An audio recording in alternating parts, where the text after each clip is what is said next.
El hombre, a medida de su existencia, cada vez los fundamentos de sus soluciones los ha encontrado con base en la ciencia. La ciencia para el hombre ha sido la solución de muchos de sus problemas.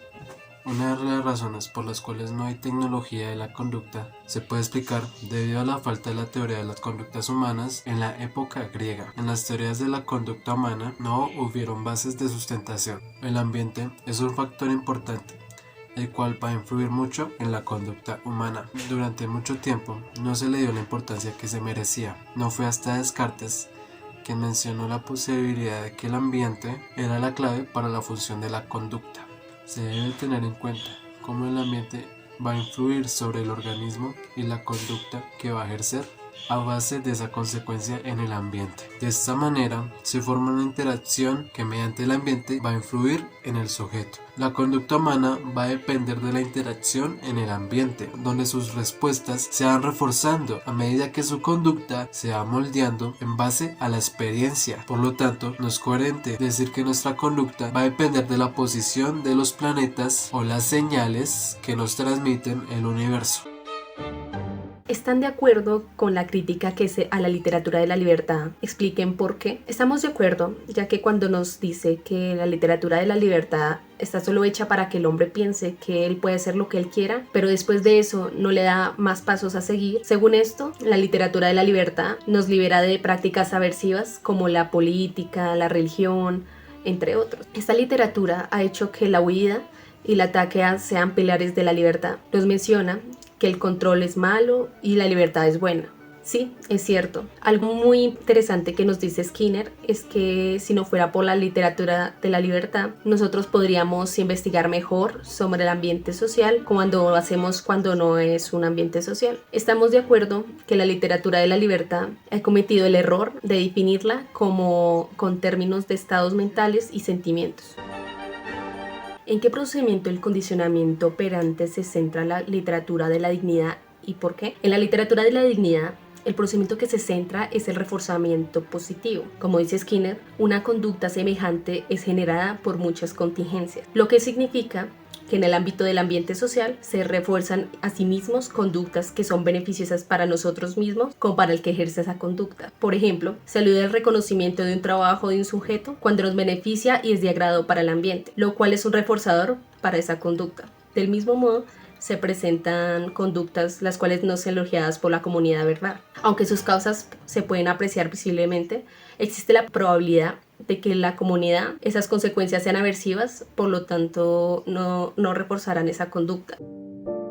Se rige una persona, cómo la sociedad influye. Sin embargo, aparece algo muy curioso que es la bondad. Entonces, ¿cuál es la relación entre bondad y castigo? Para mí, la bondad está relacionada con el castigo, ya que el comportamiento que se considera así, por así decirlo, adecuado de una persona puede ser gobernada por la lucha moral de eso que se llama de lo que no hago o no lo puedo hacer, basado ya sea en las reglas que ya han impuesto la sociedad previamente.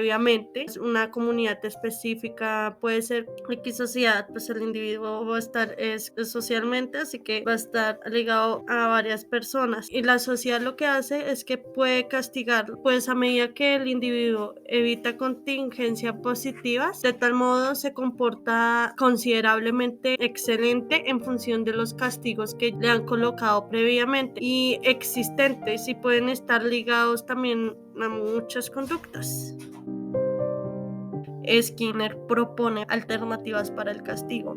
¿Cuál es su posición frente a la tolerancia absoluta del hombre autónomo? Pues sinceramente creo que los seres humanos necesitamos de alguien que nos guíe. Pensar que podemos estar a la deriva sin la necesidad básica que ayudan a nuestra comunidad es casi como retroceder a lo primitivo, o mejor dicho, sin la ayuda de que alguien esté ahí guiándonos, así como un líder. Es bien sabido que nosotros como humanos aprendemos mediante la experiencia. Sin embargo, también es excelente que alguien más nos imparta sus conocimientos para poder transformar y moldear a nuestro gusto aquel aprendizaje. Por lo tanto, no estoy tan de acuerdo con Skinner sobre esto de la tolerancia absoluta. También están de acuerdo con el controlador como comadreja en el contexto de la psicoterapia. En base a esto y en base a lo que leí en el capítulo Más allá de la libertad y dignidad, no estoy de acuerdo, ya que el controlador como comadreja reduce las problemáticas al decir que la solución de los problemas de los consultantes están dentro de sí mismos. Pues pienso que nosotros como psicólogos debemos darles herramientas al paciente para ubicarlo en el contexto y no dejarlo al vacío. Pues en estos dos, tanto en la tolerancia absoluta como en el controlador como comadreja, no estoy tan de acuerdo con el señor Skinner. Sin embargo, respeto a quienes sí están a favor.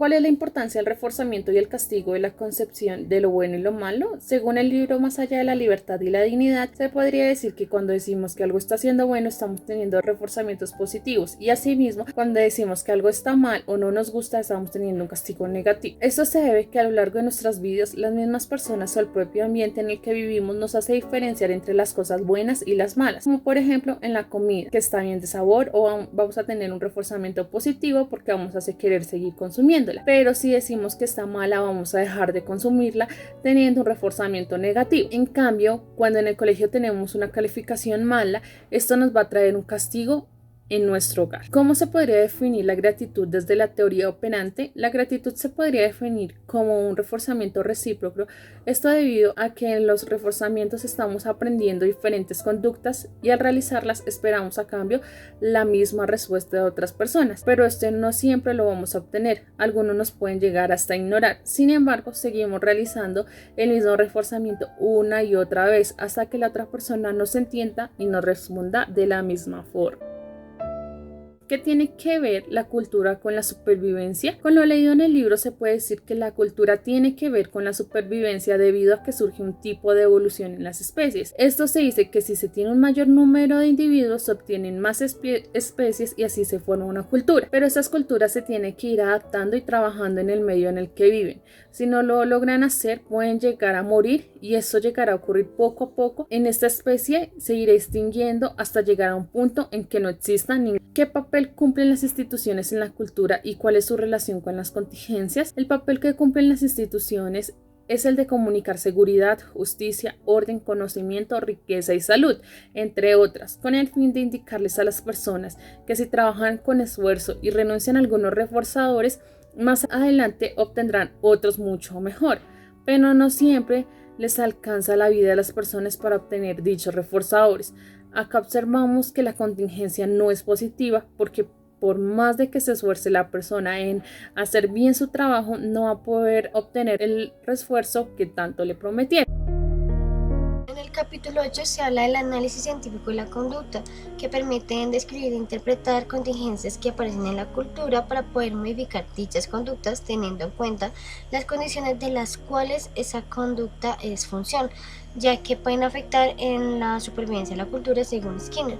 Además, logra la planificación de una cultura en su conjunto, provocando que el valor de supervivencia sea alcanzado porque cada individuo sea capaz de examinar sus prácticas y lograr experimentar otras nuevas, generando un nivel adaptativo y también una evolución en la cultura. Por otro lado, planificar una cultura que pueda fomentar el bienestar común y mitigue los estallidos sociales que actualmente vive nuestro país, tendría que haber un cambio en la brecha de tener una uniformidad o una reglamentación estricta que no permita el hallazgo de nuevas teorías y nuevas prácticas en la cultura que aumenten la diversidad. El otro lado será la planificación de nuevas técnicas de control y autocontrol que comprendan que el control no es pérdida de libertad en sí mismo ni que trae consigo consecuencias aversivas, sino que es la intención de seguir desarrollando nuestra cultura. Por lo tanto, se genera un contracontrol que permite ser recíproco y crea mejores técnicas de control, corrigiendo así las anteriores y la evolución en la cultura. Hablaremos del capítulo 9, en el cual aparece el mundo privado, que recordemos que son hechos que ocurren debajo de la piel y que no son de acceso social. Estos generan estímulos que el individuo responde por contingencias naturales que guían a una conducta. Por lo tanto, en la lectura hablamos del mundo privado que identifica y responde a esos estímulos no observables y luego permiten darle nombre a esas conductas gracias a la comunidad verbal.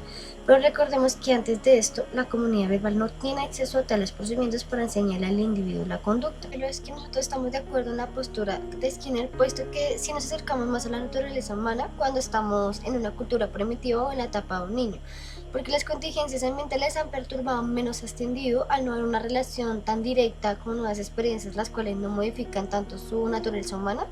En cambio, en las civilizaciones avanzadas o en los adultos ya han sido más expuestos a diferentes contingencias ambientales, las cuales habrán opacado la naturaleza humana por las diversas conductas modificadas en estos grupos, ya sea por un reforzamiento o un castigo.